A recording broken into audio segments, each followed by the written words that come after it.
Hey guys, welcome to Judo Highlights. Today we're looking at An Baul. Bit of a request from someone in the comments, so if you'd like to see a particular judoka, let me know, and I'll see if I can make a video for them. Anyway, An against Maruyama here. Probably his most prolific win, and gets a bit emotional.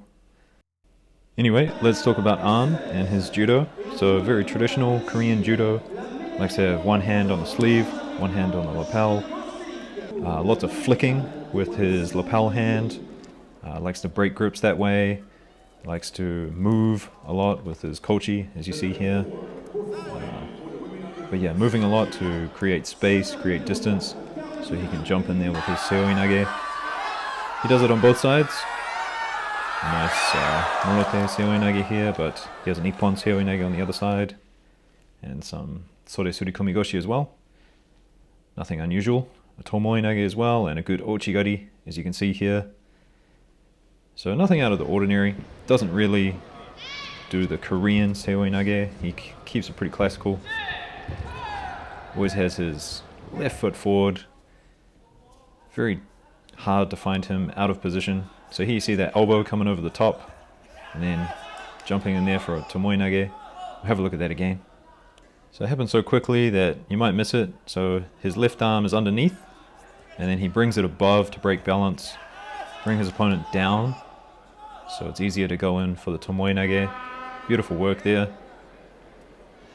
Here we have him at the world champs in Baku, using those foot sweeps, dropping in for a seoi nage, and then going in for a kataguruma.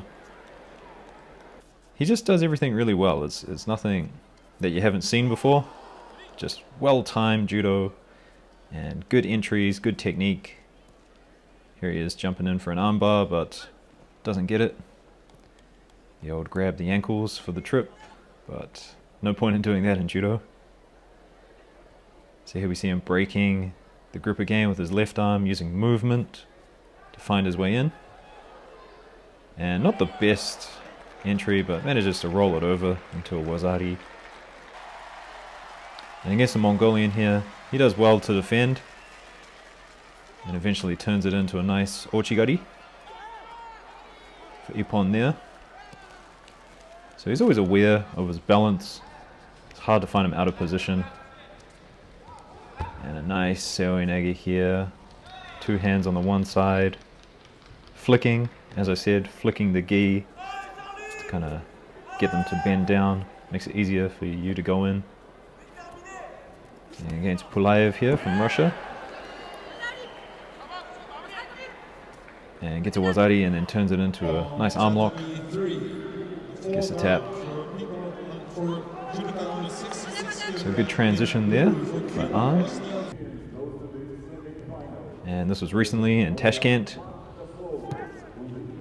You see this quite a lot by An. He doesn't really score Ippon very often with his seoi nage. Just kind of rolls it over into a wazari. But he usually doubles up in his matches. Two wazaris for an Ippon. He's always looking to attack. And this is unfortunate. This has happened to me before. Knee slice on the exit, and you try to rotate in the other direction and end up popping your rib. Yeah, that's bringing back bad memories, that one. And here we see a reverse seoi nage. Not a Korean-like one. It's kind of similar to what Nagayama likes to do.